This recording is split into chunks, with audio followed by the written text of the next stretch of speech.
Elle respectait les règles, mais la violence de son conjoint a mis toute sa procédure de résidence permanente en danger.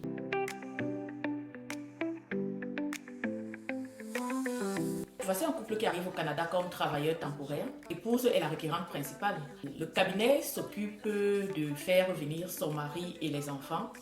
Une famille réunie, un projet clair de résidence permanente en cours.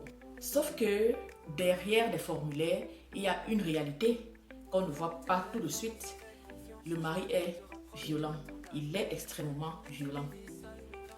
Et elle hésite à lancer la résidence permanente, pas par stratégie, mais par peur.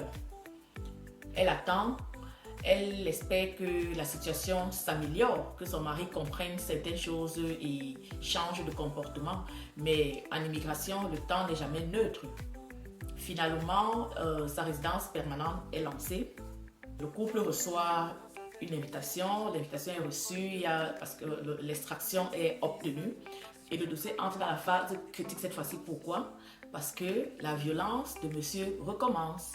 Cette fois-ci, la police intervient, le mari est arrêté et il est incarcéré. À partir de là, le dossier change de nature. Pas à cause de l'épouse, mais à cause du conjoint. Là, ça devient un dossier criminel.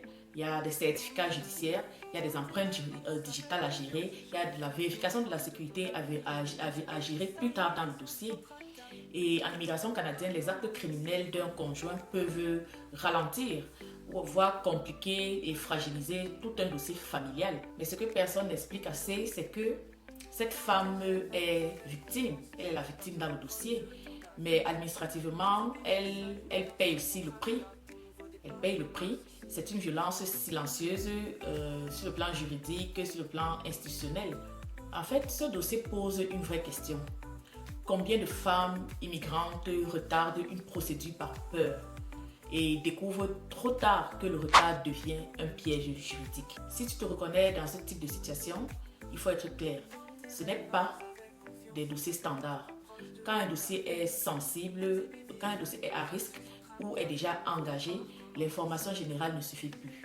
Une consultation stratégique est la seule étape responsable avant toute démarche en immigration au Canada. Tes rêves avancent avec confiance, chaque pas te rapproche de ton avenir. MTB Visa, immigration sans tracas, ton nouveau départ commence.